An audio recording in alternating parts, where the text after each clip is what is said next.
يا مساء الخير، ازيكم عاملين ايه؟ يا رب تكونوا بخير. النهارده هنعمل مع بعض احلى صينية فراخ بالزبادي واللبن الرايب وكمان زيت الزيتون.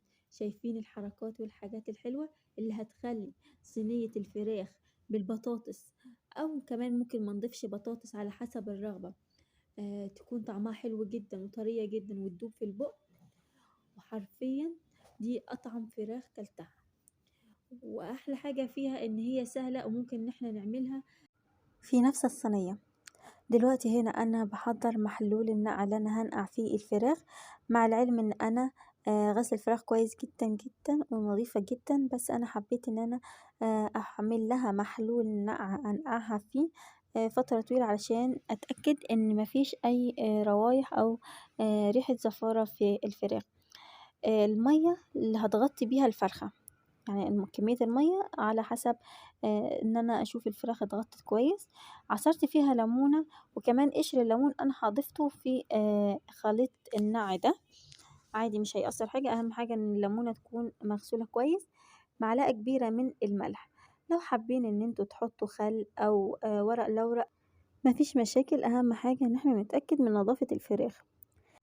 هحتاج لتتبيلة الفراخ عصير ليمونتين، فنجان أو أزود شوية من زيت الزيتون، ولازم يكون زيت زيتون.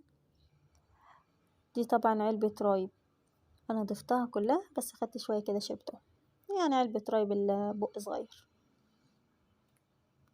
أنا كمان زبادي، أنا هحتاج نصها بس، لأن كمية الزبادي دي كتيرة على الفرخة اللي أنا هعملها.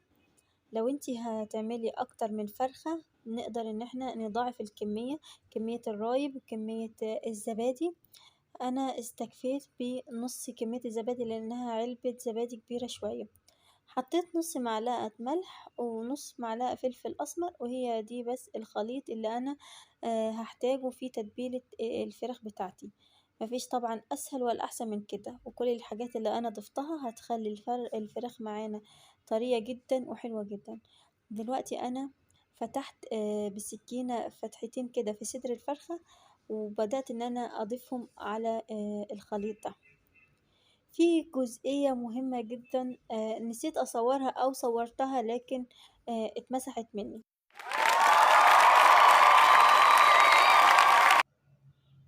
بس أنا أكيد هقولها لأنها حاجة مهمة جدا جدا. بعد ما حطيت الفراخ في الخليط غطيتها وحطيتها في التلاجة مقدار 4 ساعات. طبعا كل ما بنسيب الفراخ في التتبيلة مدة أطول، كل ما الفراخ بتشرب من التتبيلة ويكون طعمها أحسن وأحسن. طبعا لو انتم مستعجلين ممكن تسووها على طول، طعمها برضو هيكون كويس. هي الفراخ كده جميلة ومش محتاجة أي حاجة، نقدر نحطها على طول في الفرن. بس أنا قطعت 4 بصلات حلقات أو أجنحة زي ما اتفضلوا، وحبيتين من البطاطس. برضو كمية البطاطس برضو زي ما تفضلوا ان انتوا تضيفوا. بعد ما قطعت البصل والبطاطس، رشيت عليهم رشة بسيطة من الفلفل الأسمر، ورشة كمان من الملح علشان يكون طعمهم حلو جدا، وفركتهم كده في بعض علشان طعمهم يكون مميز. فرشت بيهم الصينية، وبعدين ضفت الفرخة بتاعتي على فرشة البصل بالبطاطس. كمان نزلت بالسوائل اللي كانت متبقية من الخليط اللي أنا عملته، يعني ما رميتوش أو سبته، لا نزلت بيه كده فوق الفراخ وحطيتها في الفرن.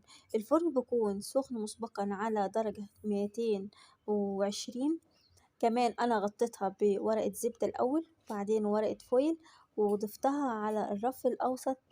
شغلت النار من تحت، وبعد لما حسيت ان هي قربت تستوي شغلت الشواية من فوق علشان تاخد الوش الجميل ده، وبألف هنا وشفا.